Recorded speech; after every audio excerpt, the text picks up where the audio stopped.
Hey guys, welcome to the stream. So today we're going to be doing two streams. First up we have Atari ST stuff, and then we're going to have Atari 8-bit after a couple hours. So I actually set a timer to make sure that I don't forget to switch.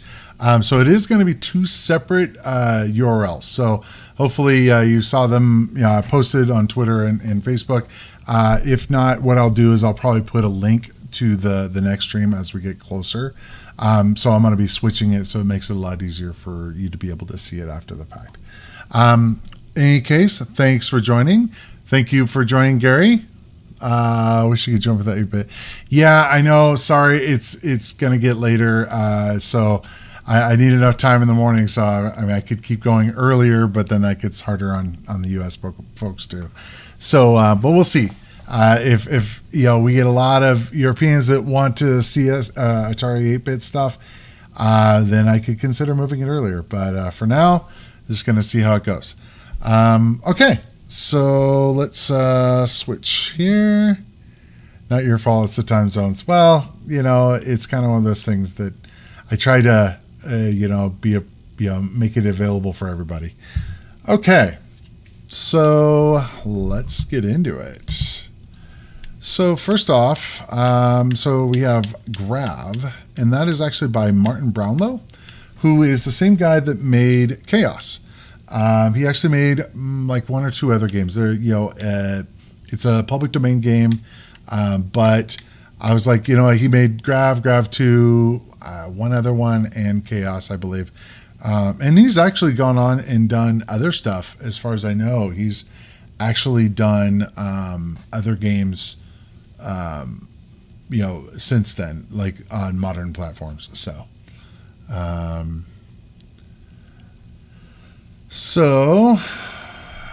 think OBS is tripping out here and not showing what it's supposed to. Give me just 1 second. Why are you not liking me? Okay.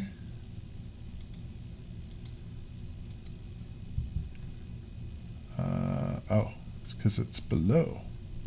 There we go. Okay.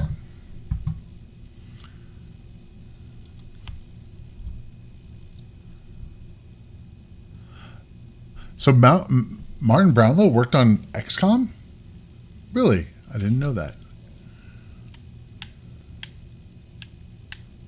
I thought it was somebody else that actually worked on XCOM that has done a lot of stuff since then too. Julian Gallup, that's right. I totally get why you mixed those two. I was like, I knew there was some connection there, but it was Julian Gallup because he worked on the original Chaos. I still need to play the original Chaos on the Spectrum. So I have played this only a little bit. So it's a OIDS-like game. Let's see, it's a little quiet. Definitely let me know if the audio is not ideal. It's got good sound effects. Seems a little sluggish to me, especially compared to like OIDS. I don't think it's the emulation, but it very well could be. I did see something about frame issues with it being on on dealing with the 50 hertz 60 hertz thing. So anyway, glad to be back. It was rough being gone for so long. I ended up it was a 10-day trip, which hopefully you guys were able to keep up with me as with my vlogs each day. I will say it was a little bit, trying to come up with something interesting to say each day was challenging. Oof. So hopefully they're not too boring. I'm gonna keep going for the 30 days. I will say that my sabbatical is actually a little longer than 30 days. So, but I'm actually just gonna keep the inertia. Let's try again. So we can do, so that's interesting. So it has kind of a, see just all the different items that you can destroy and all that. Review craft. Okay, mission briefing. Get used to control. Just get to the top. Okay.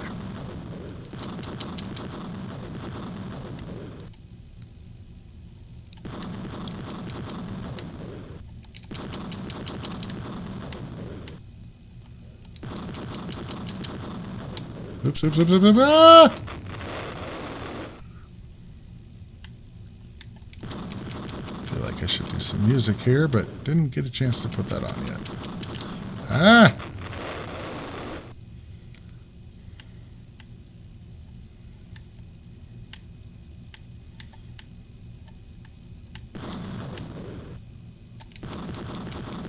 I want to say I played this once or twice before because I had to check out Martin's other games just because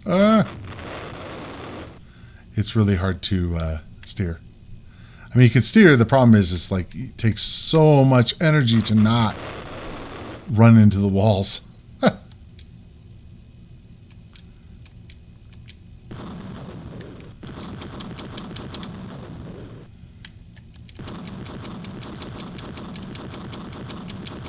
So I was thinking about this the other day on when I was doing my working on my Atari ST stuff, is that I had mentioned last time one of the other times that I actually got a GoTech, and that's actually incorrect.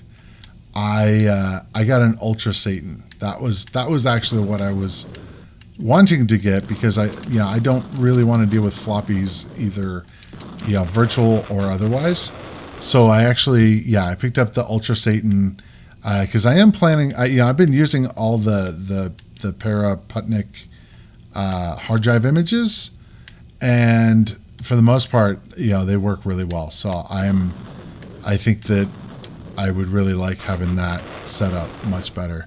And I could even, if I wanted to, I don't know if they have a cool menu system that would be, up to my standards, but to be able to launch games, from the hard drive, that would be really cool. So I may end up having to write some code just because, well, I have this thing about menus, and as I think I've talked about in the past about the fact that like the fact that the Play Night, I had to have something better than command line or anything like that. I need to be able to see the stuff. I need to see the box art and all that.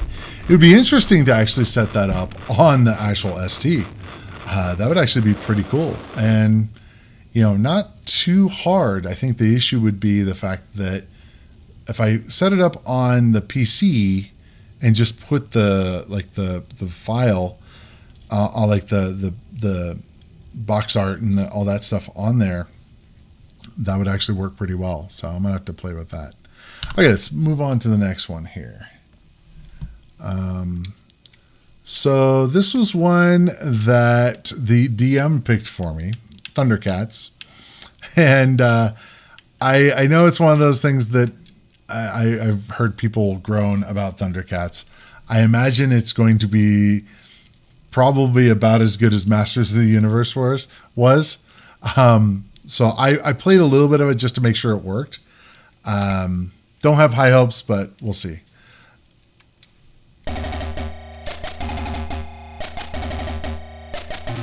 Mumra.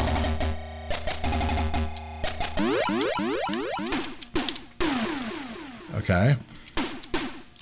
So I don't know who swings a sword like that. It seems very odd to me. And it doesn't look like I can swing it any other way. Pistardo, thanks for joining.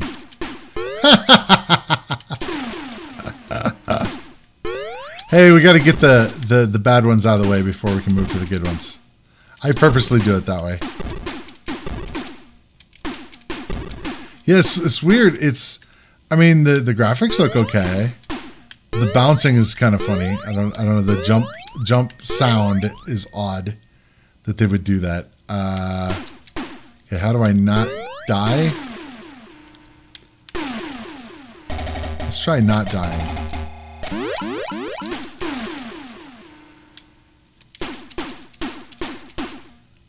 Those are some very wonky hitboxes. Yeah, I know this is on, lists of bad Atari ST games. That's okay. We'll play it. I just don't get it, how the sword works. Like, there's no way that, you're just hitting with the very edge of your sword. That's very odd. It's like, you got slow down too. Wonderful. Okay, so again.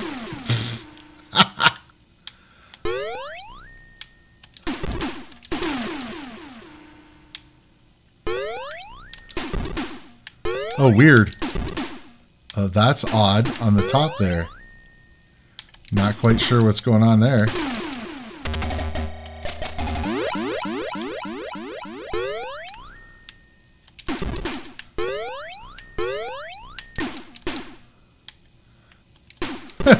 It's like there's only like 3 things on the screen, and it's slowing down. Crazy.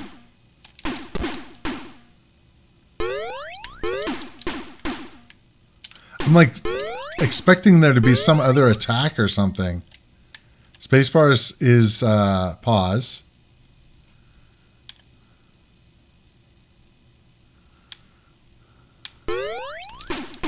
The slowdown is weird because it's like it immediately starts going and then slows down, and then it's kind of hard to play in that respect.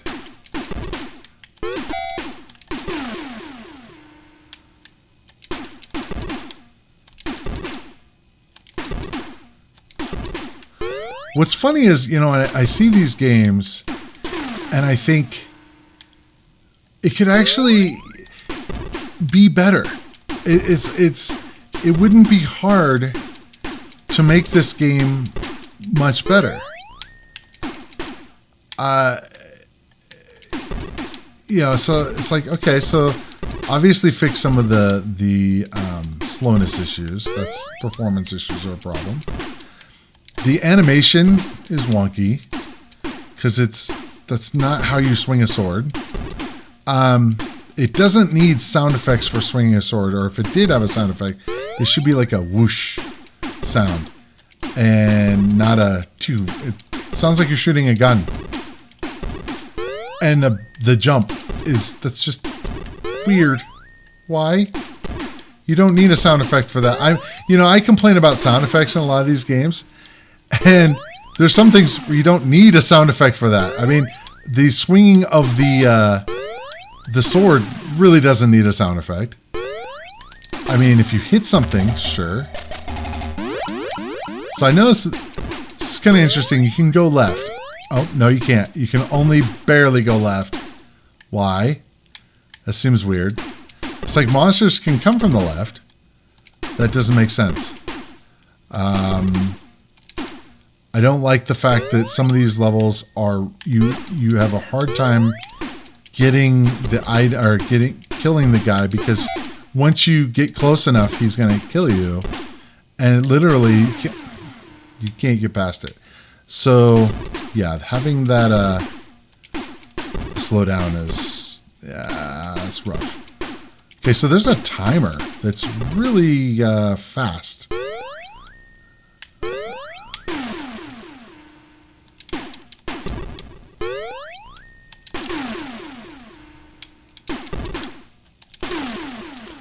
I used to like Thundercats as a kid, but not enough to actually like this game. Alright, let's go to the next one. Alright, let's see. Oh, I lied. I have played this. I must have purposely forgot it. Yeah. It is very odd, hard to. Guru Larry once did a piece on this game. thinks it was supposed to be something different and got the Thundercats license slapped on it late in development. You know, I know that happens a lot. It's like they need to put something out and they just let's it doesn't have anything to do with the lore of the thing that they're licensing, but let's just make it look like this, and it's a money grab, unfortunately. Looks like he has bad scoliosis. His head is unnaturally held. It's held. It's Uncanny Valley. I like Toki a lot. Anthony Guzzi, thank you for joining. Let's see. We've got Toki. Toki? I would say Toki. Now, I know this was one that was on a lot of platforms. So, yeah, I know it was on the links. One of these days, I need to get a links, you guys. I would love, and I don't know how I would stream it. I guess emulation, truly, for streaming, but I don't own a Lynx. I have a Jaguar. I have 8-bit stuff. Oh boy, howdy, I have 8-bit stuff. And I have ST. I still need to get, like, obviously the elusive Portfolio, and still need a Falcon, but, you know, I do need a Lynx. I never owned one. It'd be one that I still look for them, but they're super expensive.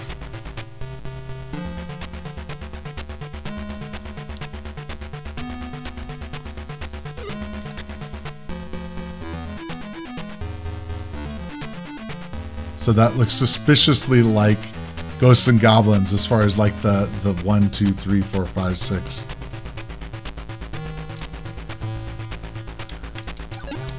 See, need is relative, Gary. See, I mean, truly, I do a lot of stuff. Yeah, I do stuff on emulation. So having the original hardware isn't a requirement. It's more of the fact that, you know, I'm an Atari guy and I don't have an Atari product. That's a crime.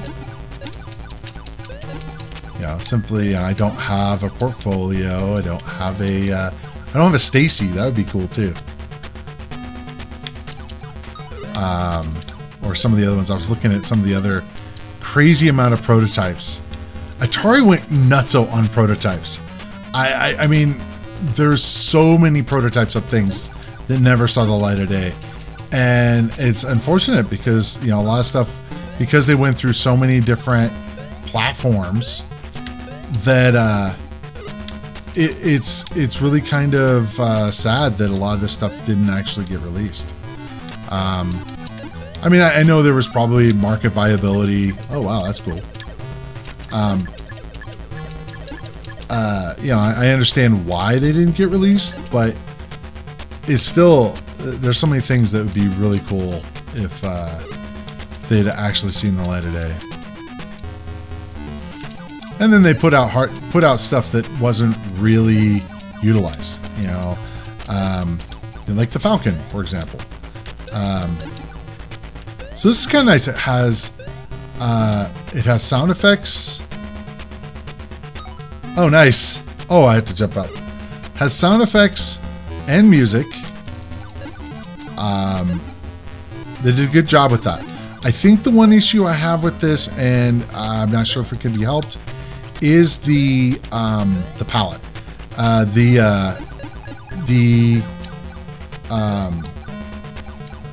The main character, he blends too much in with the background, which is unfortunate. And in my opinion, your main character, since that's the thing that you care about the most, should stand out. It should be in my opinion, the thing with the most colors. And granted, that's my unprofessional opinion, but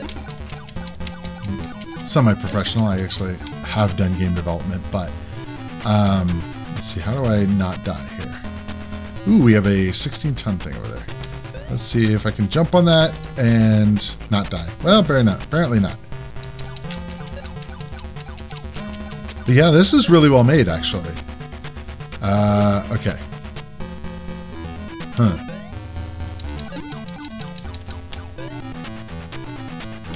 Nice. Okay, cool. That's interesting. It's got fists. Oops. I gotta hold it.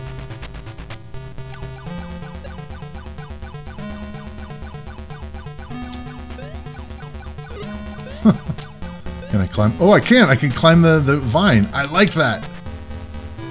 Okay, so this thing's gonna squish me, I think. Ouch.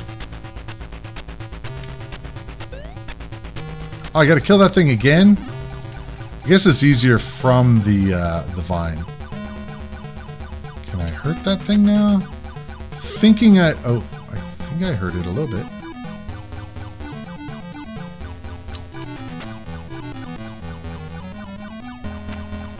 Huh. Well, I don't know if that's... I don't think he'll hurt me if I just go over here.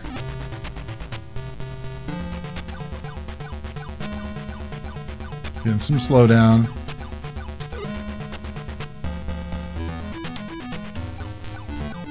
Is it gonna fall? Ouch! It's not gonna fall. Okay, cool.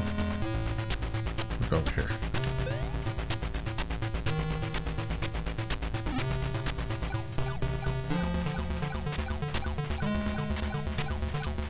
Cool. Oh, nice. Okay, can I hit anything with it? Come on. I don't like those guys hanging out there. Okay, cool.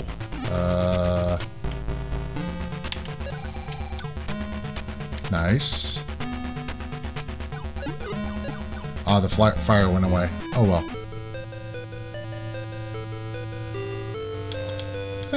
I didn't do too bad. This is actually it definitely feels like more of a modern platformer. Doesn't, oh, nice.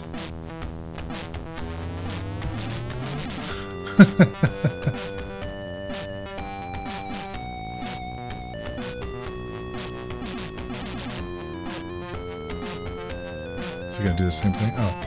Oh, more. Okay, cool. It's kind of interesting. Okay. So yeah, so we're in the same thing.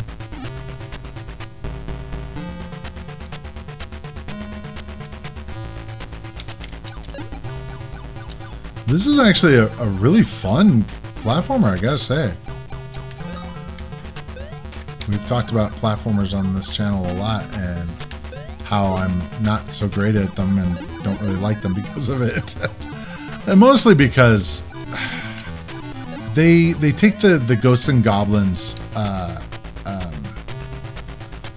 tack of saying, you know, it's like, let's make it super hard and zero forgiveness if you mess up anything. And that's just frustrating. Games like this, where it's actually doable, I am totally down. It's not stupid hard, which makes it a lot more fun.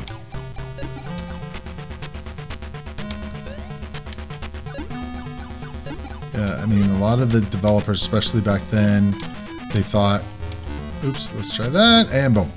That, you know, you had to just make it super hard. Now, granted, in the arcade, I understand that they're trying to, you know, be a quarter sucker, kind of like, you know, we talked about like Dragon's Lair and stuff like that, how it's, you know, the goal was to make money. So, so it makes sense, but it doesn't make it fun. You know, I don't like Ghosts and Goblins and stuff. The really hard platformers. It's not fun to me. So, oops.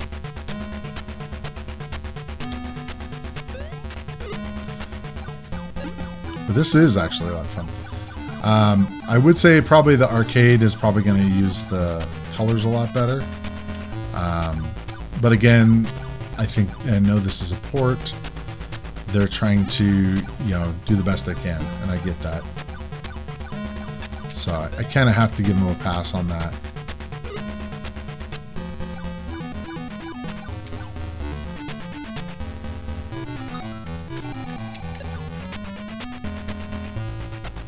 Come on. Ouch! I was trying to get on there without dying. Okay. I think it put me ahead. Yeah, it did. Okay. Oh, no, don't kill me. Okay. Hate those things. Ah! Looks like a blue Slimer. Wow, I really like the graphics on that dude. So that's the thing I was kind of talking about, is the enemies in some cases have more colors than he does.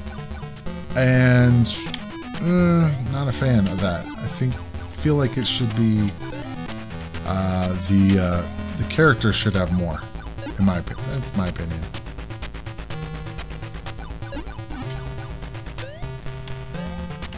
But never playing the original, so I can't be a total judge of it. But as I've said, this is pretty fun to me.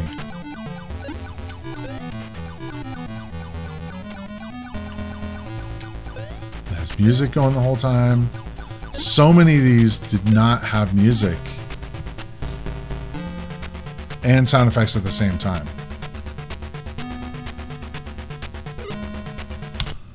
Okay, let's see what we got here. Whoa. All right. Boom, boom, boom, boom. No. You don't need a Falcon. There's anything to do on it. Yeah, I was talking about that. Link's version is closest to the arcade. I will probably start streaming Links if you guys are thinking that you might find it interesting. I don't know how many games are out there that are more rare. I don't know if they had any. So you can jump on the heads of most enemies to hurt too, if my memory serves correctly. Would you buy a transputer if you found one for sale? Isn't that the big old tower thing that had Atari logo on it, that had the Mega ST in it, but it didn't have any actual, it was like a hybrid or something? I remember reading about it, but I was like, what the heck is that thing? Let's see. I think prototype hardware isn't going to have a lot of software. That's true. It's true. It's more of the, I wish that the prototypes would have, yeah, I don't necessarily want to have the prototypes. What I wish is that the prototypes were actually made and then, actually supported with software and all that. I don't have a lot of free time, so picking your battles. Don't I know that? Only Atari supported the 7800 joystick inputs. Yes, I agree. Having a separate jump button would have made so many things easier. And that's the thing. It's that is one of those things they could have done easily, is say, hey, if you have a 7800 joystick, then you can use this, or have some way of saying, okay, we're going to have it automatically use a different button and then have it be more of a standard. Because some developers use the spacebar, which works great for emulation because then I have the spacebar mapped to a second button, but most did not. And so having to use the diagonals, and we've talked about this quite a bit, but having to use the diagonals for jump isn't ideal. Okay. It's 4 years ago this month that Paul Wilkes, the author of Damocles, passed away. RIP. Oh, I didn't realize he died. I was actually checking Damocles out just so that I could make sure I know what I'm doing. That game is pretty cool. Actually, we'll go get to it in a bit. I didn't realize he died, though. That sucks. And Alex Holland, thank you for joining. Appreciate it. Let's see. Supported on the ST, 10%. 100%. Oh, 7800 stuff. Not a bad version. Reminds me of Altered Beast a little. Yeah, Altered Beast was obviously a later platformer. Altered Beast was also out for the ST as well. Pretty decent port, yes. Arcade has parallax scrolling. Helps to separate, true. You should have jumped on the other enemies to grab that power up. Yes, I realized that after I had killed them. It's like, it's kind of hard to do that now. I think the color usage is pretty well done. Compares reasonably to the arcade. Yeah, and it may be that the main character was that color palette as well. It just, it kind of reminded me of some of the games we've talked about in the past, like when they don't have good contrast on the main character, and that's my personal opinion. I like a lot of contrast so you can just instantly see where you are on the screen. Let's see. Yeah, the ST port is really well done. Yes, truly, out of all of the platformers I've played, this is very, very high. As far as number, definitely a top 5 platformer, definitely.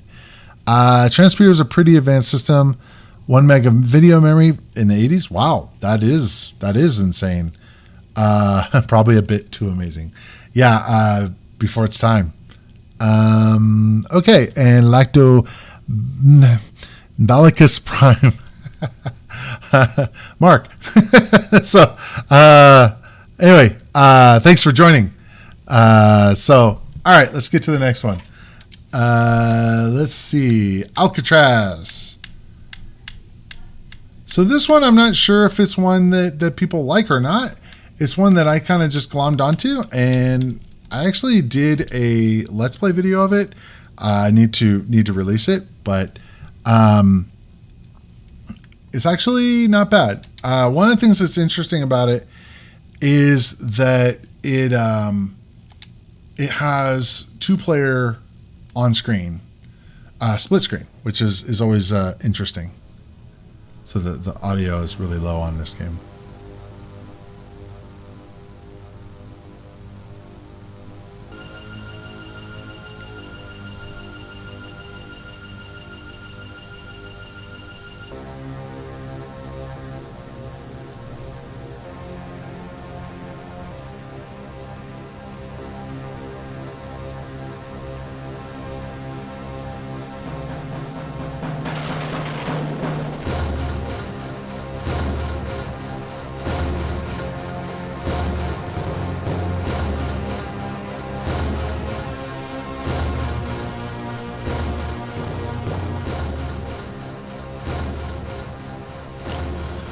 Okay.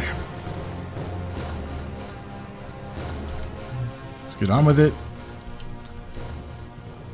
Yeah. We have to go do things, do yada yada. I probably should read all these things, but I don't have time for that. Authorization check. Sure. This looks good to me. Perfect. All right. So this is interesting. So we have player 1, player 2. You can actually do keyboard controls or joystick controls.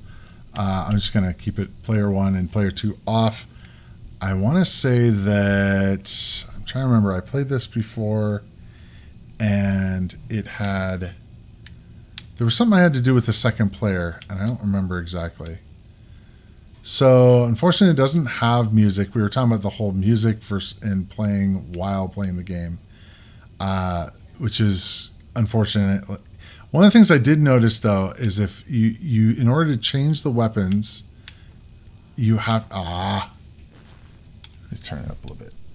There is sound, but it's just low. Didn't want to blast it out with the music.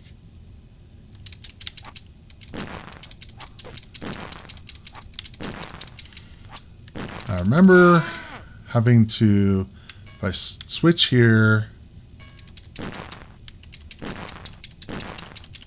One thing that's kind of cool is you don't see this very often. The shells ejecting when you shoot, which is really cool. Now, why is second player being off means that it doesn't do anything is kind of weird. I think it should have automatically done the computer, but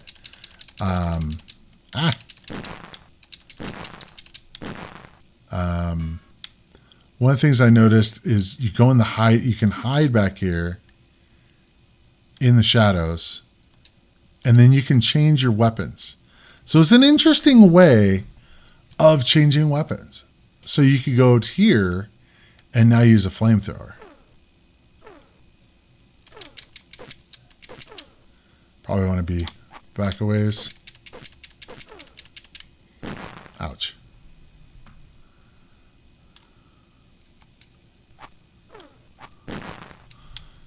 So now what's interesting is now I play the second player, which it's like, well, why would you have it that way? That was kind of weird.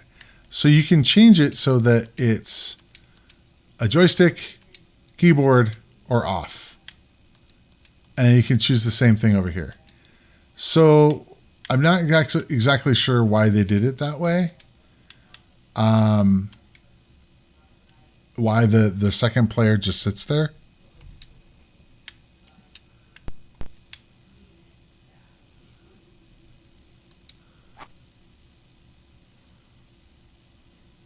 Definitely needs music. This is one of those where I should have had my own music going, but it's okay.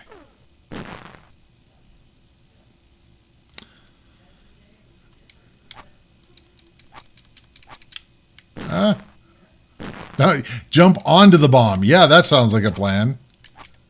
Yeah, don't jump on the grenade. That's a bad thing. I didn't want to switch to that weapon.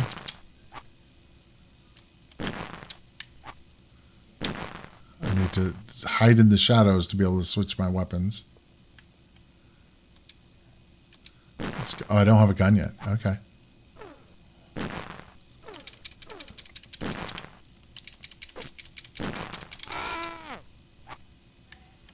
Now we have a gun, but now let's switch to the gun.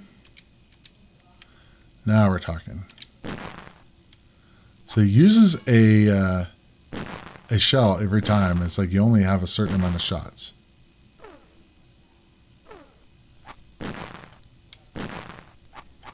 Ah! Ouch. Get some more ammo. So this guy is going to do that. Ouch. Ow.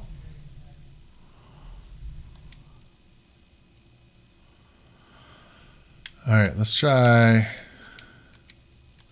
See what happens on easy. So if I do keyboard.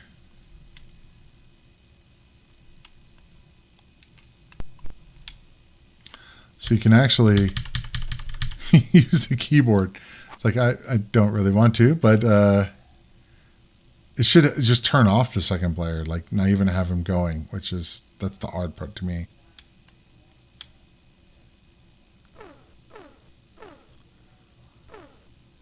So many games would just have been so much better just with the soundtrack. Animation's really slow. I like a lot of the concepts that they did, but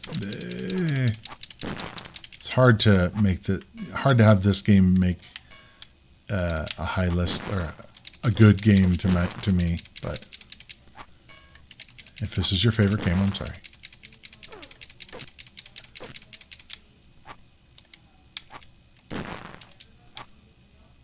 I love it. It's funny. I think it's funny how he's holding a gun as he's running, but he throws a grenade. It's like, okay. All right, let's switch. But again, yeah, the fact that the shells eject, that's just really cool. Out of all of the things that they did, it's like having the shells eject. You just don't really see that in any of these kind of games, just because it's such a small detail. It's cool. Don't get me wrong. Ah!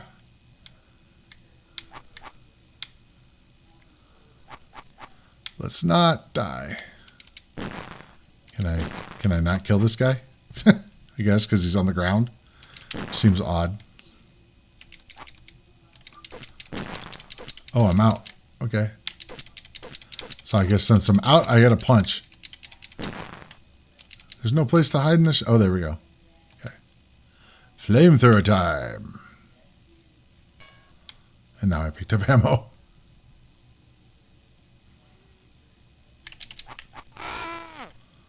Okay. That's probably enough. Okay. I see HD loader action. That C is nuts. Ominous scenes. Is that Sting there? Another game with heavy dose of French. Got to go sort something. Go sorting. Spy versus Spy come Saboteur. Let's see. The film The Rock is one of my all-time favorites. I've been to San Francisco many times and never had time to visit the Alcatraz. You know what's funny about that? So I grew up within an hour or two of San Francisco. I've never been to Alcatraz. So I lived there. I didn't live in San Francisco, but I lived in the Bay Area and I lived in the North Bay, only a couple hours away. And I've never been to Alcatraz. Let's see. It would have been better to do the single player and full screen. Yeah, A lot of times what I've seen them do is if you're only playing one player, then it would like center it. I've seen that happen a few times. It's just odd that they just kind of kept the second player around and no really way to turn them off. Let's see. Same here. Quite like that movie. Been to San Francisco 4 times. Never been. Probably has to do with the fact that it only seems to be possible to order tickets locally. Probably, yeah. I've never tried. Let's see. And waiting times, etc. Alcatraz taken over by evil. Yeah. It's a little odd. Puff Puffin, thanks for joining. Interesting how 2 players just survives the beating and the opponents really seemed inefficient at killing him. Yeah, and they killed him. Burnt your toe. Yep. Wow, it's really pouring down here. Torrential rains and thunderstorms. Yeah, we were just in Salt Lake City a few days ago, and it was like crazy storms going on. Actually, I posted in my my daily vlog. It was nuts. We actually lost power due to it, and the window flooded a bit. Hopefully, nothing's getting crazy at your house, Mark, as far as flooding. Let's see. You still have power, evidently, so that's good.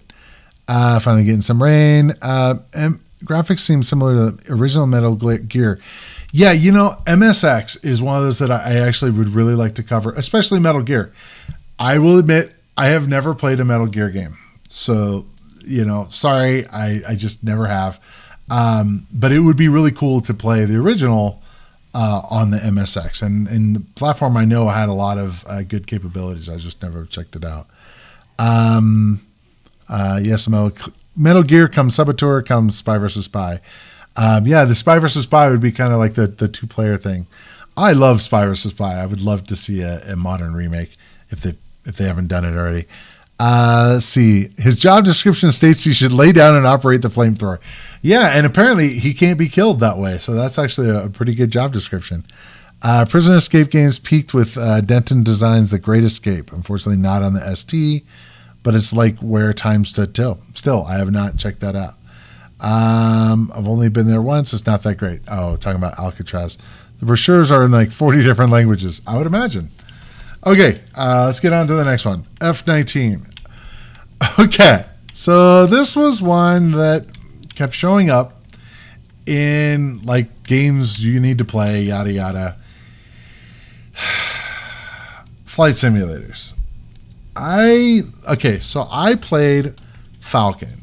That was the only real flight simulator that I played.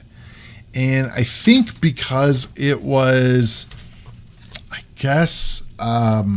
accessible to me in that I had it, but it was also more, easier.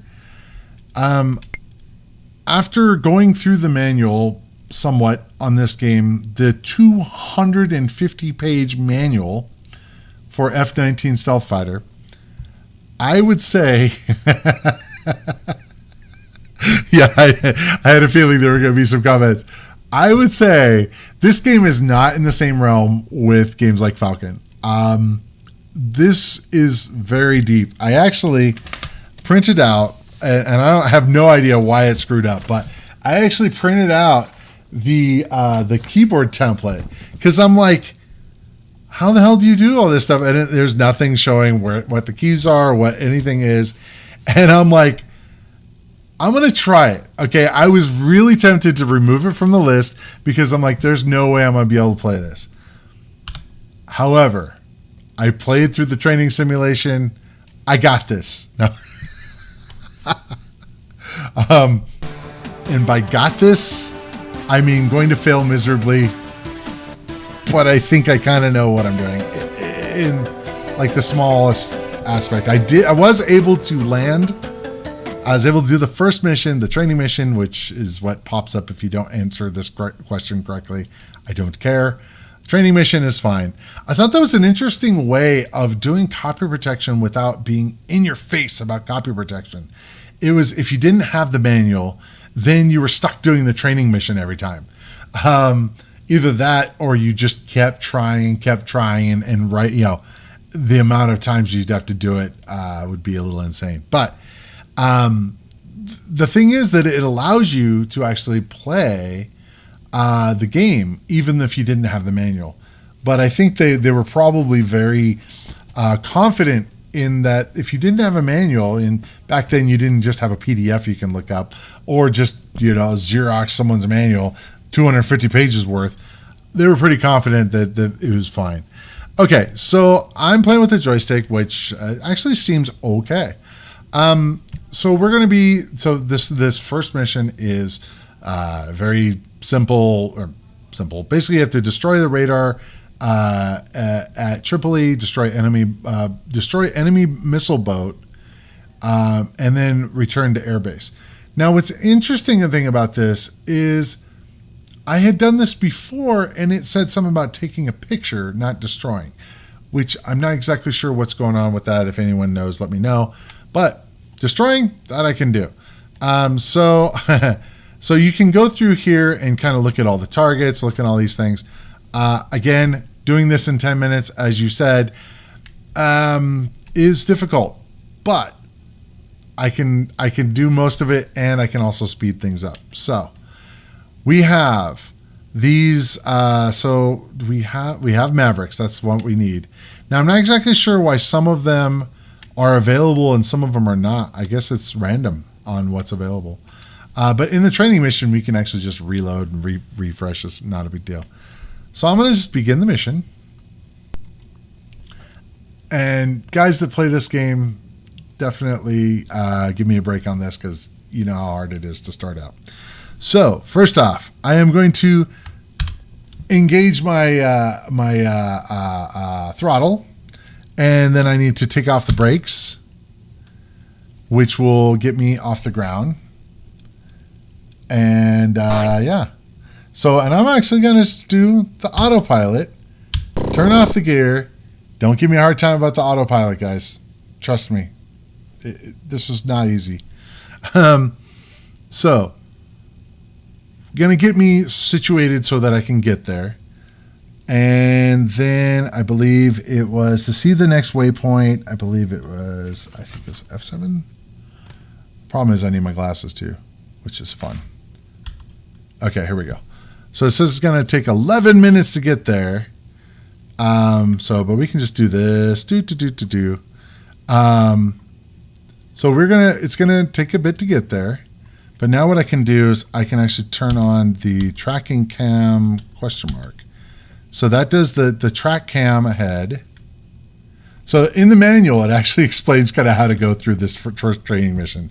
So that was actually very helpful. I actually looked online on YouTube for like someone's video of this, and no one had the training mission that I saw. So I'm just going to keep going here, and then we can actually, let's see, we need B for choosing the different targets. I mean, this is crazy on how much stuff there is. So error, let's see. One thing that's kind of interesting is it keeps telling me what's all available, what's happening, and it's really kind of confusing. So I'm getting in range. Waypoint 2 reached. So it's actually going to the next waypoint, which is not correct. I don't think. So and this is where the autopilot kind of goes a little wonky here. I don't think I want to be going to that waypoint, because it did not send me to the correct location, because it was, I believe, like if we hit, so it's got all these different waypoints. I don't think that it was, I think it was at waypoint 1 where the Tripoli was, but I could be wrong. And that's another thing, it's kind of weird. It's getting me close, but then it gets me far away. And it's so weird. It can't line up. And I would love to hear why it does that, because it's kind of annoying. Because it's like my target is over here on the left. So, I mean, I can, there's nothing on the track cam. Be able to see what I've got. So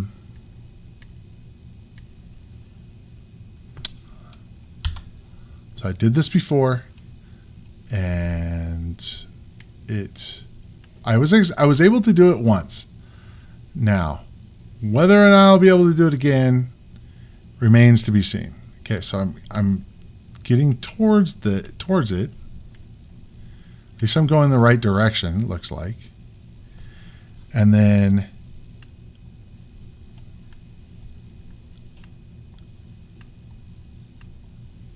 so 2 kilometers, but nothing on the track cams. And I don't know if it's because I need to go to the next waypoint, but I don't think so. I think that the first waypoint is the thing that I'm trying to destroy. Could be wrong. Let's see what we're doing here. Get close. And I don't know if I need to be in, maybe I need to be on the air ground. That was actually another thought. Oh, here we go. Let's see, air ground. The missile boat is a secondary target, so I actually could get closer to it. That was the problem. I needed to switch to air ground. And I'm supposed to do this within a certain amount of minutes, and I'm not doing it.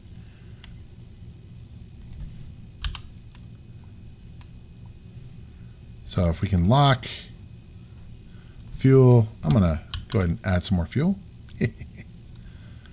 Alt R. So I should be able to lock once I'm in range. But the problem is it never gets me to range, because the autopilot is not ideal. Either that or I'm missing something, because it gets close, but then it never actually gets there. So we're at 2.8. I am on this, so we should be able to lock. I'm on air ground. Secondary target. I mean, I can open the bay doors, but that's not good. I'm on the Maverick, but it didn't lock. So I'm going to actually restart the mission, I think. Oh, what did you remove, Costardo? I saw you put something about it came out before the actual stealth fighter came out, which I thought was interesting. I'm like, doesn't the stealth fighter exist? There we go. The came out before the the stealth fighter. This F-117A, yeah, and the F-19 doesn't exist. Ah, okay. Then the Gulf War hit, and it's uncanny how Microprose managed to match what you saw on TV, and that's what I was actually confused. I was like, that looks just like what the stealth bomber is, and that's why I was like, it was said that it was it was fictional. I'm like, fictional? I didn't realize it was fictional, and so I guess it was fictional until it actually came out, which is funny. Okay, so I'm gonna let's take the gear down, and we're doing the autopilot, and we're gonna do this, and I'm gonna turn on the air to ground, and then I'm gonna get closer. I don't know how far away my Mavericks will go. That's not what I wanted. F1. Okay. Track cam ahead.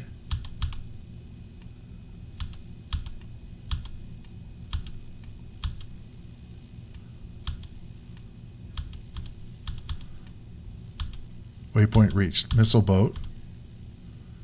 Okay. So now it's sending me to the other oh no, so this is the first one, I believe. Oh no, this SAM array should be at the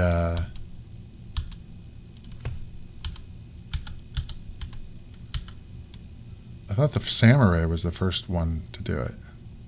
Missile lock. Cat 8. Open the bay doors. Firing a Maverick. And I know there's a hotkey to be able to watch the missile go. Slot view. F4.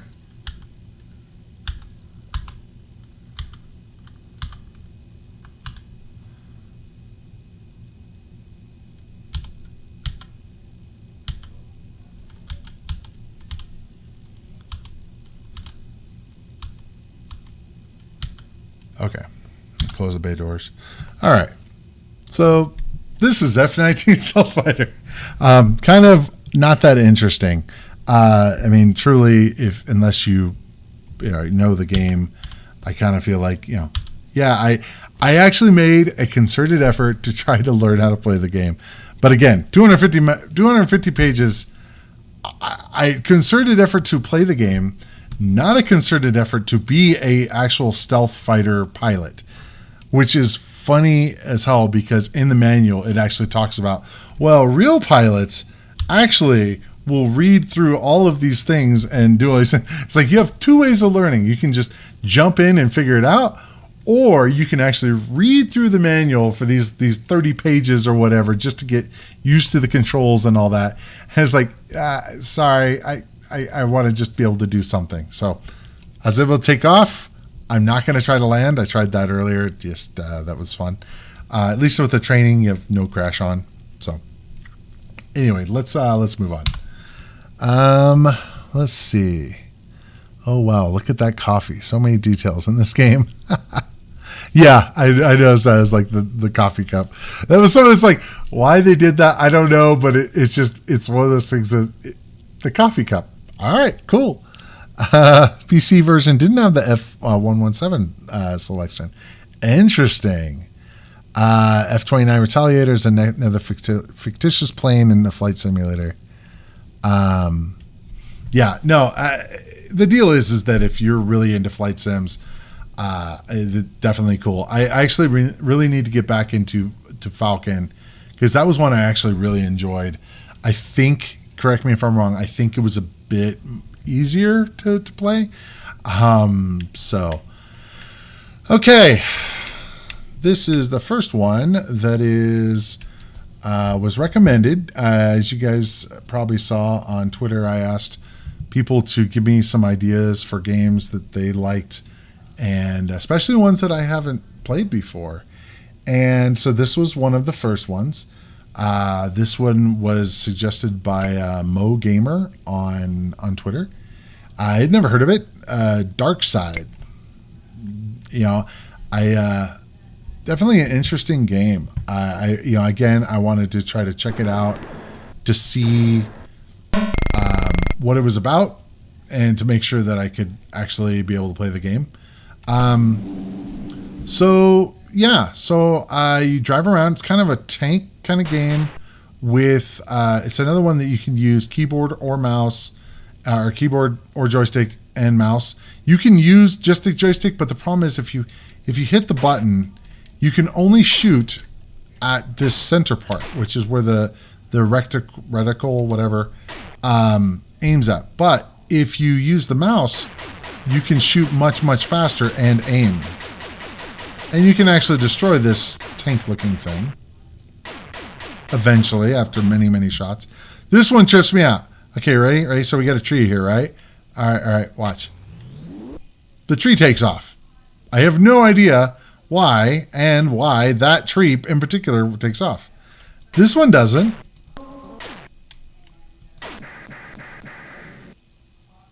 Gotta shoot this guy before he kills me. I will say it's a little difficult using joystick and mouse, but you kind of get used to it after a while. At least I don't have to hit buttons. I just have to hit the controls. So we can go over here and open the door.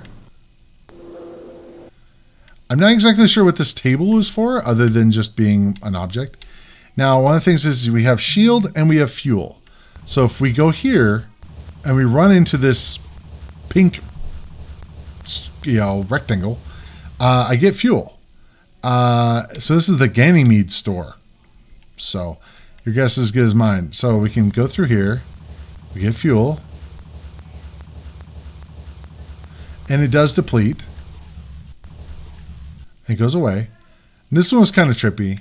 Is you can go up against this and get shield. And anything you bump into drops your shield, which is kind of a pain. So something else I noticed is like, oh, I first thought that this was an error in the geometry or something, but no, it's actually a little kind of secret-ish area. So, and it has this stuff here to where you can get more fuel.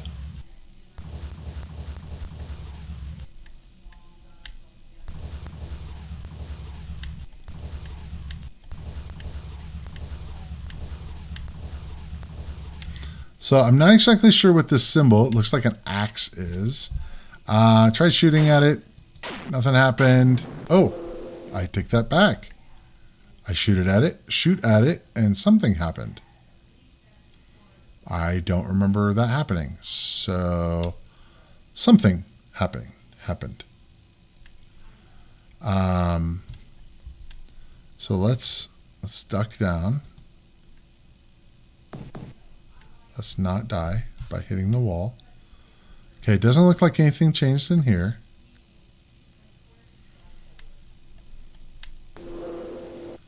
Okay, don't know if anything changed out here.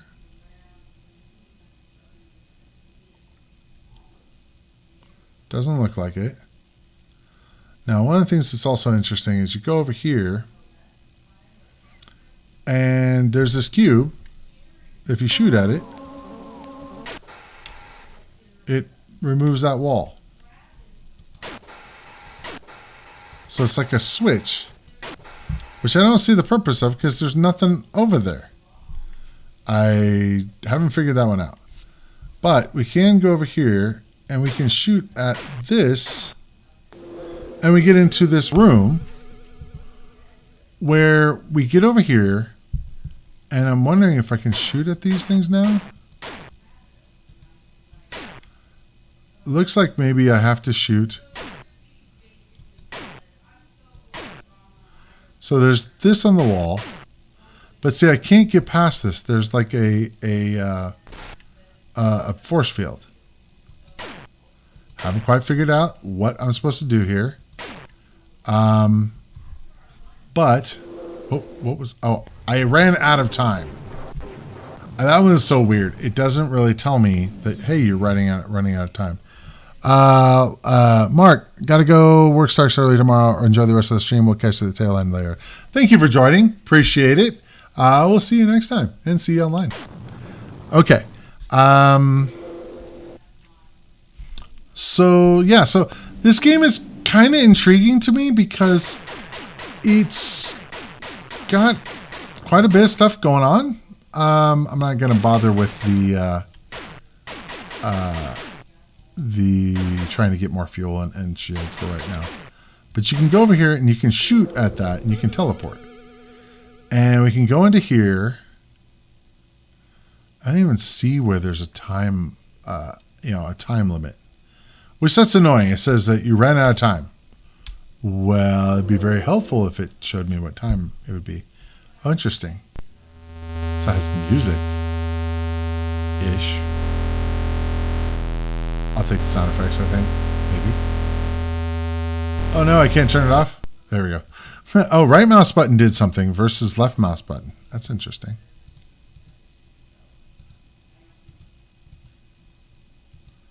Oh, weird. You can tilt. I did not try right mouse button. Okay. So this is kind of weird. So if I shoot, it like drops this green thing down. And I have not figured out what I need to do in this room. I can go up. But I have not figured out what all I need to do. If you guys know, definitely let me know. Well, I can tilt. That's helpful. And I tried shooting at these. And I tried running into everything, and that didn't help. Is it oop, what happened? I run out. I walked out of the room, I think. Huh, I wonder, I have the jetpack on. I wonder if I can go across here with the jetpack on. My guess is no.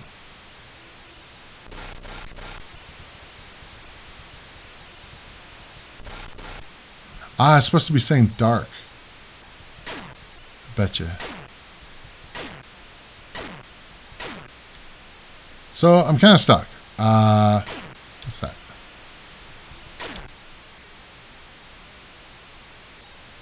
You guys happen to know? I'm actually really curious as to what the problem is, or what not problem, but oh, bad guy. That's probably gonna kill me. What was that? Sirius sector. Oh, weird. So I was able to go off the grid, and now I can go in here, I guess? Interesting. I'm trying to use the joystick to go down. I tilted it down. That's funny.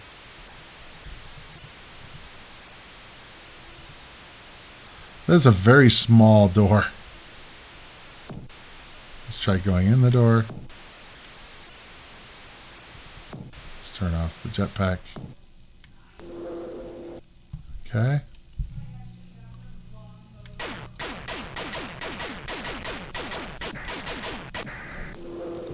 Okay, I'm done. Interesting game, though. Kind of need to know more of what I need to do. But definitely cool. Okay, this is a game running on the Freescape engine. Never got along with any of them. First cross-platform 3D engine called Freescape.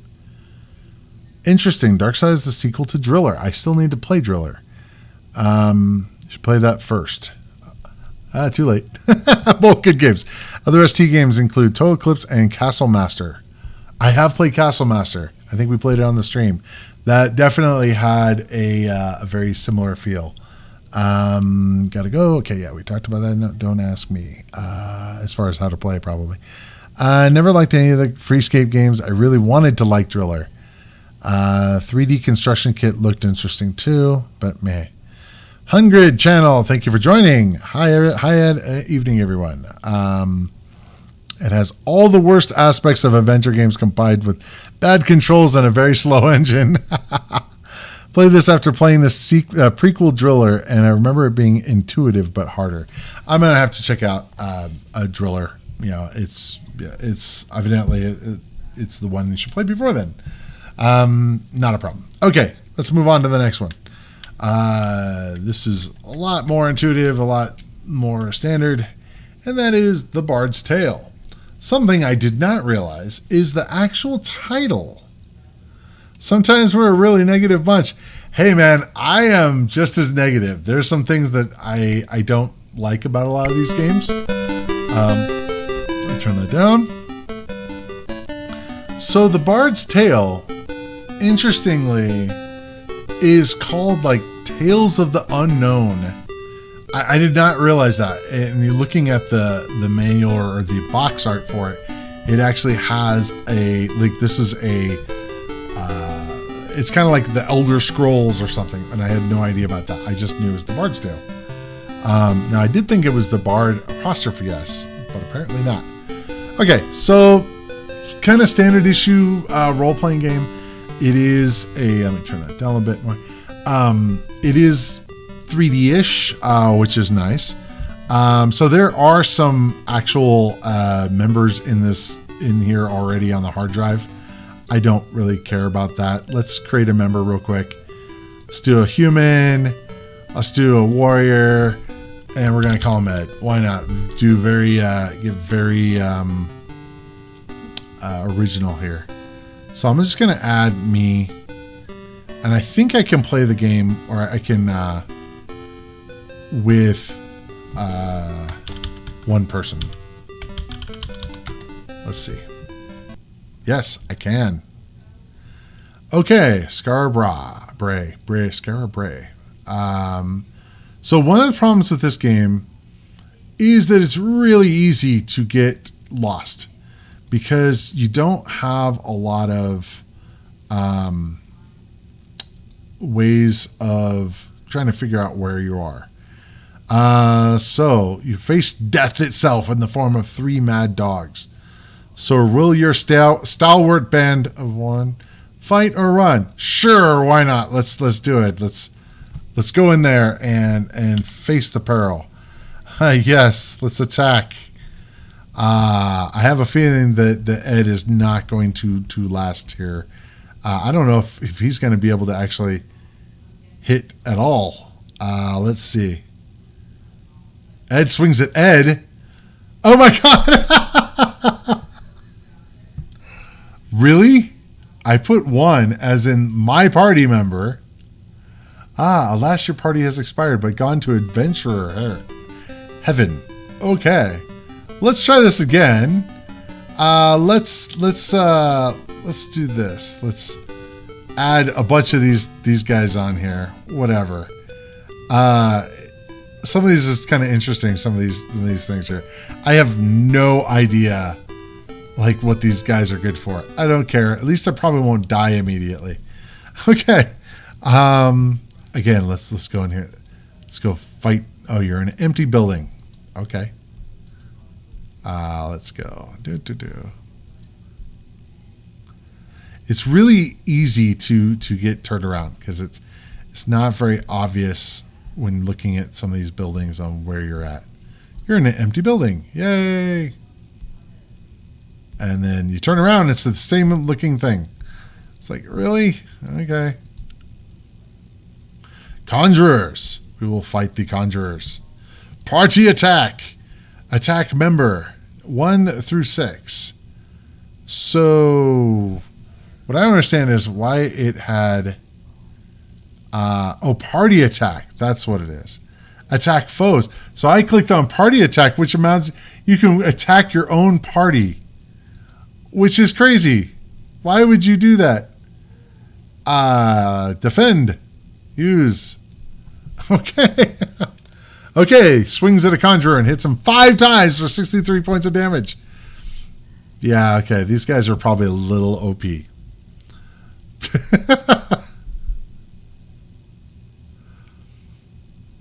That's okay. Just for showing oh, we still faced 1. All right. Let's kill him. Defend. 5 times for 62 points. Yeah, these guys I don't think knew what hit them here. Let's see if we have... we got 100 experience points for valor and battle knowledge and 32 pieces of gold. And Jurgen found a broadsword. Funny enough, we actually had a Jurgen in our party not that long ago in our tabletop game before the dark times, which we definitely need to get back into. We had Jurgen. He was a halfling thief, I think. Let's see. Yeah, it's really hard to figure out where the heck you are. I think a map would definitely be helpful in this game. I mean, at least there's a little bit of being able to see some landmarks, but we're going to do some attack foes, attack, defend, use. Okay.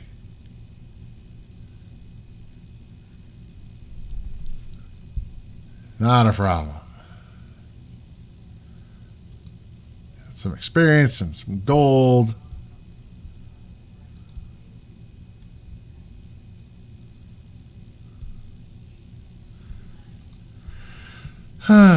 So yeah, it's good, especially great for the time. It's like the tavern, yay! There's like no way of finding that accidentally or on purpose, I guess. I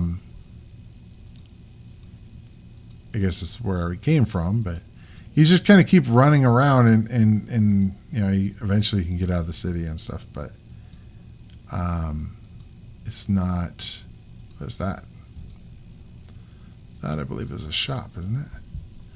Equipment shop. Garth, are you interested? Which one of you is interested in my fine wares?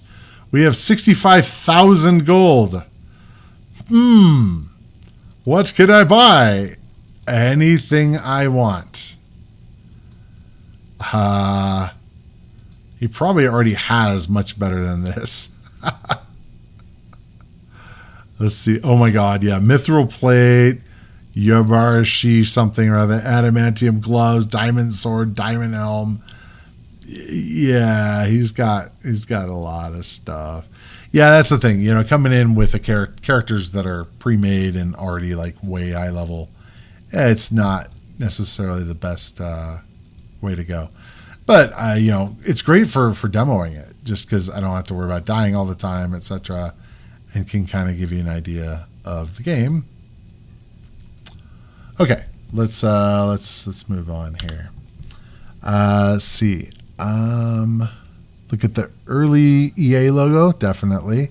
So yeah, Tales of the Unknown, Volume 1, The Bard's Tale. So okay, so it does have the Bard with apostrophe S on there, but it didn't have it in the game, so it had me second guessing myself. I forgot how nice the pixel art is. Yeah, it is definitely nice. It's only a 20-hour game. That's actually not too bad, especially for an RPG. 20. I know it sounds funny that it's like only a 20-hour game.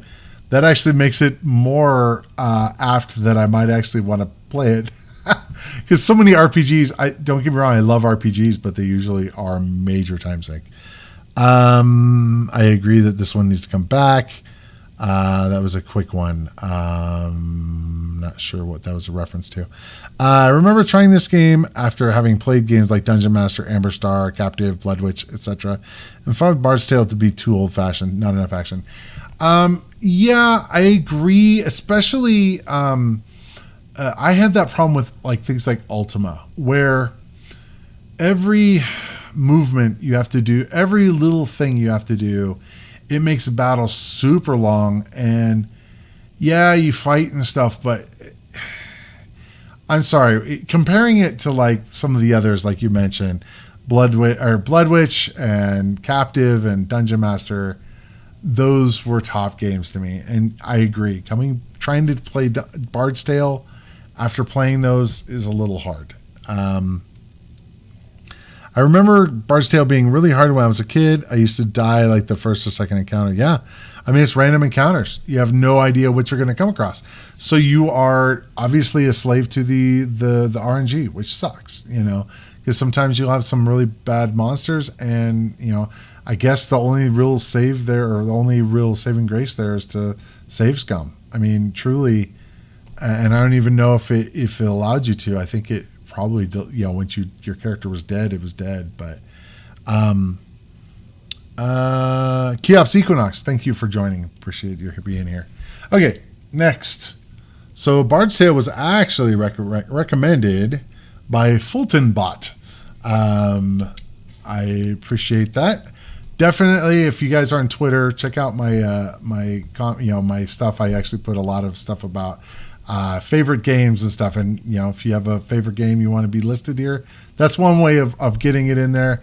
Another way is just leaving comments on the videos. I really appreciate it. I read every comment, reply to every comment. So if you guys have other games you want me to play, definitely list them. So next one up is Skweek. So this was one that was not in the Paraputnik list, and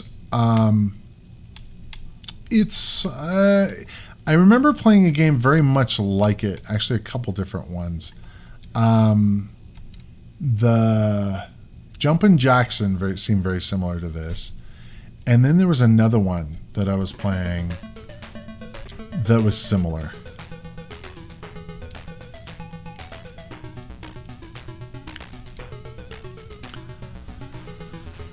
So I believe it's kind of like Qbert in that you're trying to change all the tiles to one color.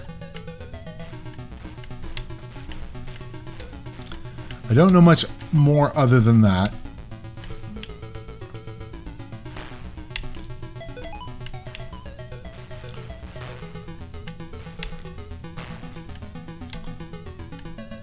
I'm not exactly sure why I'm not dying when I hit those guys. I don't know if certain ones I can shoot, so that's good. Oops, fell.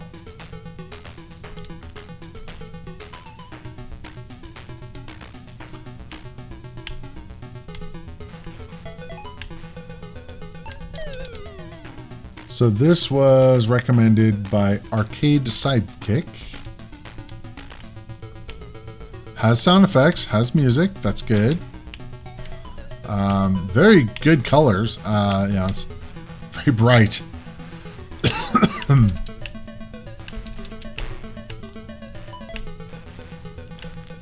I might have played Super Skweek. I can't remember. That was interesting. It says Gloops. Another French game. Yeah, definitely can tell that. Not only that, but the manufacturer, the developers. Lorciel, I think is probably mispronouncing, but whatever. You get the idea. This is definitely. I think it's funny. It's like the tiles aren't colorful enough. The background has to be rainbow too. It's like this is like a rainbow kind of threw up, and that's what you're playing, because this is like rainbow upon rainbow upon rainbow. Crunch.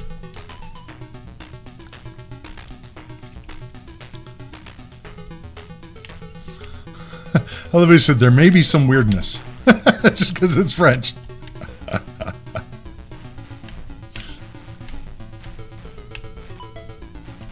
Womp.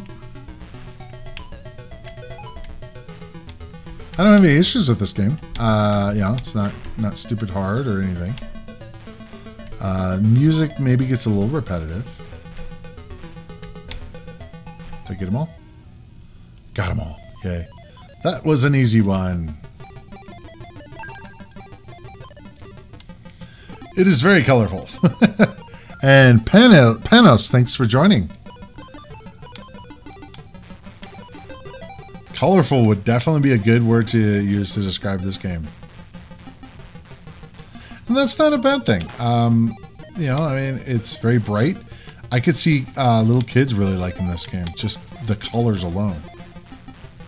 Oh, it froze. Nice. Let's see if I can actually hit these guys.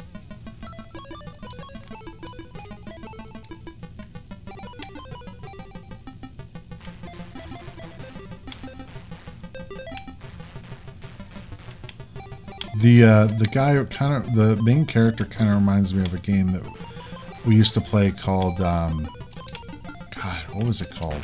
It was on the PC. Chuzzle, I think is what it was called. It was kind of like a little hairy dude. Kind of reminds me of that. Oops.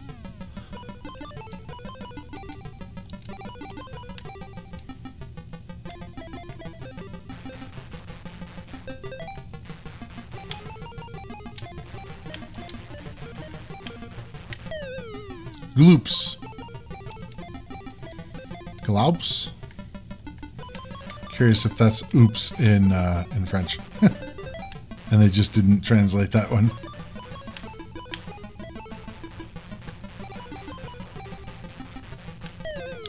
Whoops.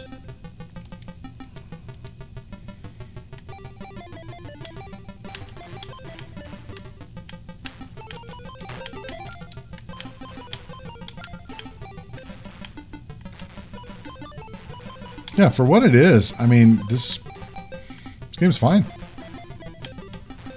Yeah, I mean, probably didn't need to have rainbow in the background, too. I kind of think that a black background or something, maybe a pattern or something might have been better. The rainbow is a bit obnoxious, I will say. But hey, they like rainbows.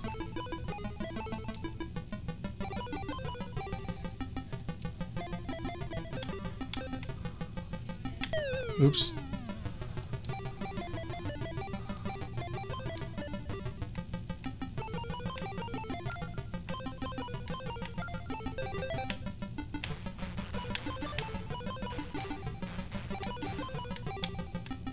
It's kind of weird. These arrows like just push you back, but didn't really do a whole lot.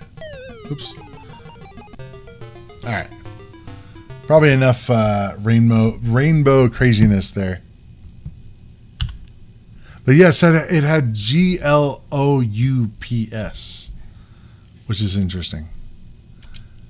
All right. Next up, Rick Dangerous 2. So I actually made a video of this. I don't know if you guys saw it, where I actually played through it a bit.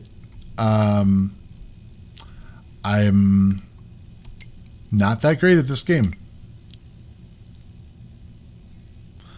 But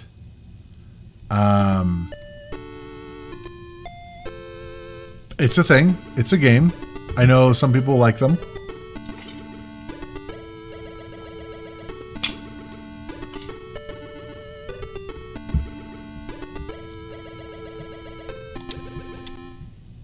So I'm going to try just doing Hyde Park, the first one.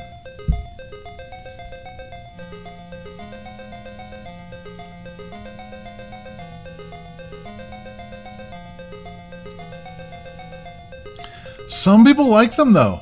Truly. I mean, it pops up on lists. You could start out, well, it's Rick Dangerous. I think it's not that great of a game. You know, some people dig it. I think I have a few different issues. One I have is the controls.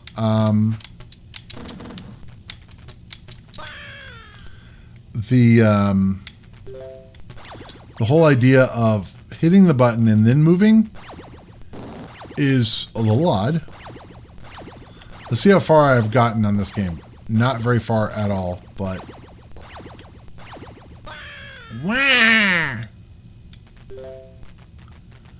The dying sound is just obnoxious but funny too. Let's see if we can do this. Really? Have to get off the ladder to be able to duck. And when I move, if I don't get it just right, I die.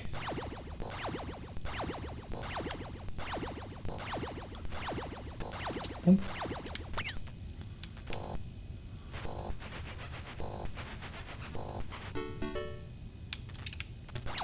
Don't die there.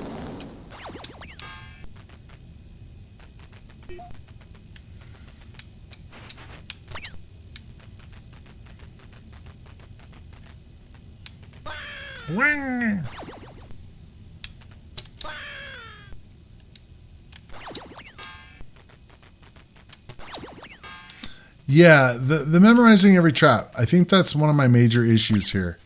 It doesn't show what's going to kill you. And that is... I kind of feel like that is sort of a... I'm going to try different levels here, might as well. That's sort of a game developer sin, in my opinion, of you just expect that the player is going to just die the first time they go through it. And that's not a good experience. I don't understand why someone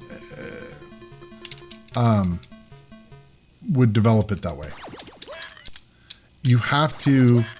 It's like, okay, so things like that. It's like, really?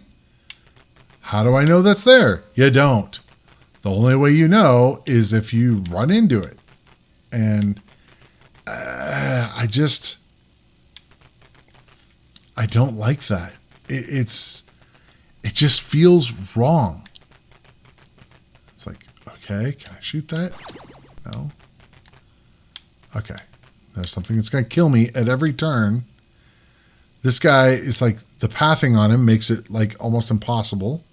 Oh, that's right. I can do that. Oop, I can do that though, which is nice. That's kind of a cool, I will say that is kind of a cool weapon. It's some slowdown here because we have too many things moving.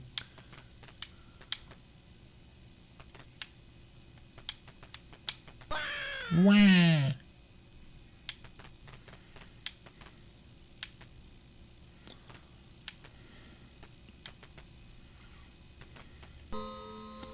So this one was recommended by Dercetech, D-E-R-C-E Tech, on Twitter. I did want to cover it eventually, just hadn't yet. So it was, you know, I was like, all right, matter of time before I can get there. I do know it shows up on a lot of people's lists as being a good game.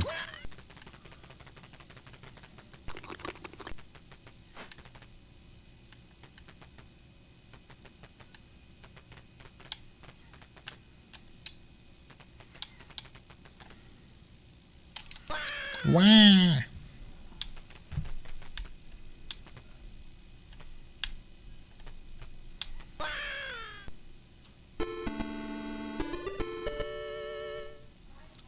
Die, learn, die, learn, die, learn. Die, throw the game joystick and ST out the window. Okay, so I'm not the only one. I'm like going, okay, you know, you guys have been watching me play these video games for like months. And, you know, I'm not that great at a lot of games. So I kind of, when I play a game like this that's super hard, I kind of, you know, question my gaming chops. And it's good to know that that it's not just me. It's just a hard game. And I remember that boulder's going to come after me. At least that is somewhat predictable, since it sort of was based off of, you know, Raiders of the Lost Ark, Indiana Jones, that kind of stuff. Now, whether or not I can avoid it, that's a different story. At least I can kind of see this coming, and I can do something about it. I think I can go right too, but I'm not gonna. Let's drop the bomb right there. I think part of the problem I have with this is the amount of weapons that you have, and the fact that it's the controls make it very difficult to figure out how to actually use it. Hide under the stairs. Okay, I can do that. Right here? Not there. The other stairs, I guess. There we go. I can also go this way, I think, right? So this is kind of weird. Okay, so I'm going to do it just so. You see this rock right here? You see this rock? Really? Really? You walk into a rock and die. That's dumb. I was playing this and I'm like going, why? That's just bad. I don't. Oh, I did the same. This is the one I did already before. Oh well. A lot of these games just simply aren't good. There's a reason why Euro Shmup and Euro Platformer aren't exactly recommendations. That's funny.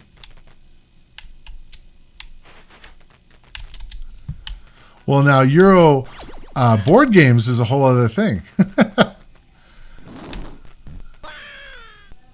So yeah, I mean, to be honest, a lot of these I didn't play because, well, I didn't grow up in Europe, so I didn't have these games. So for whatever reason, they weren't, you know, popular here. And I don't know if it may be because they were not as ideal as they should have been. Okay, so do I now have a bomb? There we go. Yeah, I have to blow up the rock or it kills me. I'm sorry, but that's dumb.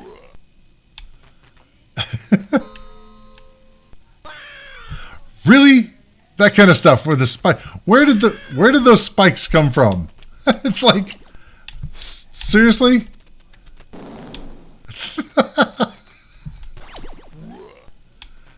Okay, so I'm walking along, minding my own business, and spikes.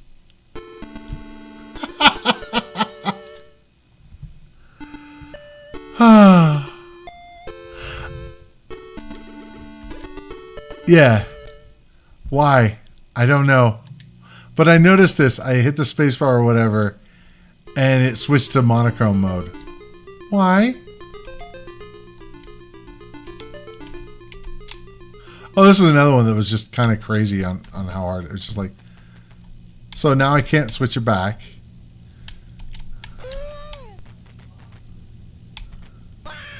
It's like, how am I supposed to kill... I do know how I can kill that guy. Sorry. I was gonna complain for a moment just because that's what I do, but that kind of reminds me of the sound effect a lot of people use on YouTube. It's kind of funny. Kind of like the kicking thing. That's kind of neat. Yeah, why anyone would want to play in black and white unless they're on a monochrome monitor? That would be okay, but there's no reason why you'd want to play that on a color monitor. Not that I know of. Doesn't change anything other than just look like my game was messed up. It's just, now that you mention it's like that you can play it in shades of gray. I'm like going, what is the deal there? See, if you hit the space bar at this menu, it switches between color and black and white. And I was like going, what is going on here? Well, that's kind of interesting. In the black and white mode, they removed the shadows on the font, on the main title font. That's bizarre. All right, I think we had enough of that. To better hide traps. Okay, interesting. Okay, let us go back here. And why does it say it's still running? Why does it say it's still running? It isn't. I don't think. No, I think Play Night is confused. Okay, so now we go to Damocles. This one was recommended by Bitmaps Retro. And I definitely see why. Very cool game. Let's see. Yeah, Damocles is the second game in the Mercenary trilogy. I realized that after I started playing, I'm like, oh, this is a second game. Do I not have Damocles on here? Why do I not have it listed here? Okay, let's go to non-favorites, I guess. And I don't know why I didn't add it. Oh, well, let me go to Damocles. So I have a favorites option that I use. Okay.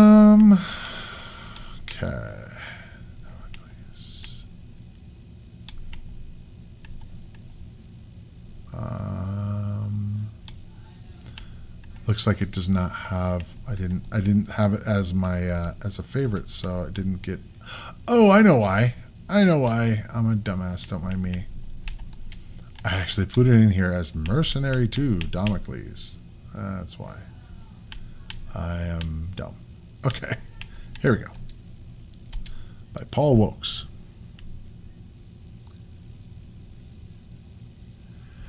So yeah, so this game, I didn't know what to expect. I kind of thought it was kind of a elite kind of game, just kind of by seeing the original kind of thing for it, and it's not anything like that. And I don't know. So this little beeping is annoying. The little the text thing, but all right, we'll go through this. So we're coming in. I don't know the backstory on this, but we're coming in on the planet. We're supposed to be visiting the president, apparently.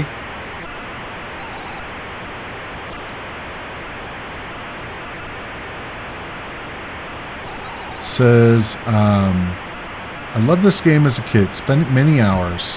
This map is so huge, but very empty, which is part of the plot. Traveling and exploring can get tedious. Yeah, just driving around and stuff. Well, we'll get to the driving thing. Message received from the president's office, basically. So we land.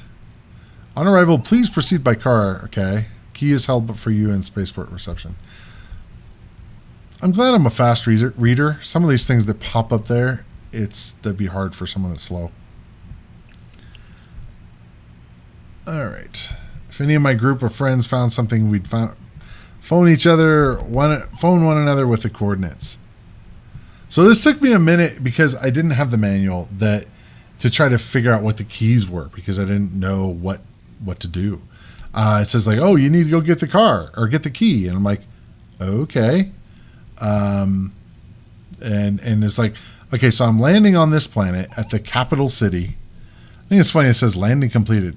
No, I'm still not landed. Okay. I am disembarked. No.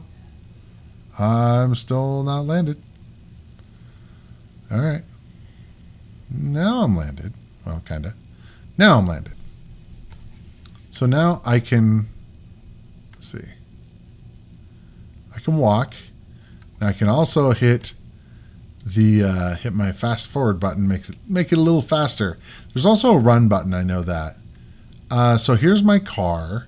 So I had to, 50, 60 hertz issue. Okay, on the speed. Okay, so we can walk in here. Now, what I think is interesting is here's the key for the VIP limo. It's a massive key. So you hit the up arrow to get to get the key. So now the state president's office is located at the first road junction. Enter on arrival. So now we get over here. And we hit B. And now we can drive. Let's see. And I can't remember the keys to drive. What was it? Oh, right. You have to hit 1 through 0 for speed, which was kind of cool. So we got this road here. And it gets a little hard to control when you're going too fast, but I'm going to keep it somewhat reasonable speed. Go off the road really easily. So we have trees.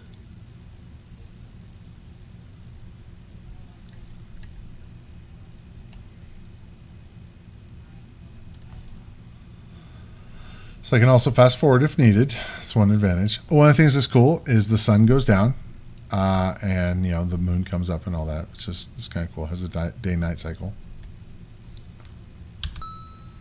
It's really haul ass here. Okay.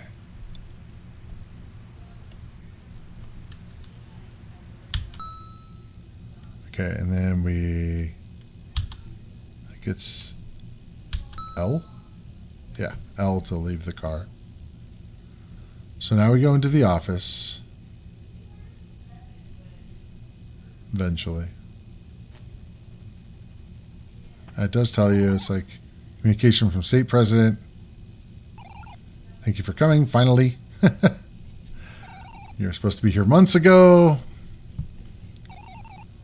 Eris will be destroyed in a few hours' time. No pressure. Please read the Damocles file. Okay, so we go in here. We can get the Damocles file. Please use the following keypad keys to open. Enter to open, star to read, and plus for next item. So let's go star. Damocles file. The comet Damocles is on a collision course with Eris. See chart for trajectory. Okay. History, solution, setback, politics, reward. Wow, there's a whole bunch of them on here. Problem, history. Parliamentary committee has been sitting for the last 30 years to consider the problem. Has published many reports, all to no avail. Okay. Solution. Sorry about the noise for the keyboard, by the way. I switched microphones around. I have a new part coming in tomorrow that'll make it so it's not so loud. So development of intensely powerful bomb. Setback. It's kind of an interesting way to have it so that you can read the document. I'm actually kind of surprised that it didn't just put a document on the page.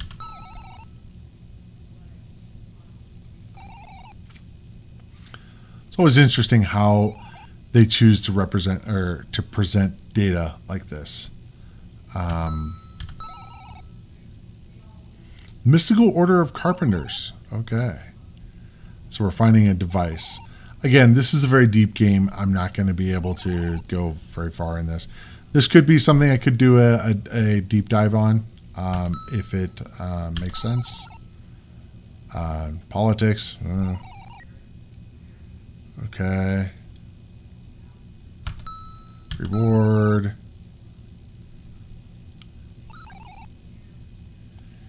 Okay, so if we save the planet, we get 25 million credits or something. Reason, time, next. Problem. Let's see, how do we get out of here? Coffee table. We were able to take the coffee table. Seriously? All right. So we can leave. I think these were empty rooms, but yeah. Which don't see the purpose of having these empty rooms, but whatever. So we have the Damocles file. Now we can get back in our car and take off. However, again, this is kind of one of those things that I don't know how much I want to play it today, since this is a very deep game.